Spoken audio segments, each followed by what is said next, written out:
يا جماعة كتبت قصيدة لأمي، بدي أقولها إياها هي قدامي. أمي أنت الذي ربتيني، شقيتي وأنت صغيرة. شقيتي؟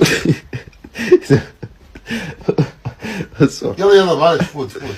كنت وحدك التي تطعميني وتدفئيني، لا أتذكر سواك في صغري يا أمي. أمي أنت أبي، أنت كل شيء. هاد قصيدة هاي؟ هاد قصيدة؟ حد الله ما هي قصيدة. والله انك بتخزي يابا، حتى قصائدك بتخزي. أمي أحب، أنا لا أتذكر سواك يا أمي، لا أتذكر أبي، فقد كنت أنت الحنون. تذكر بفلان.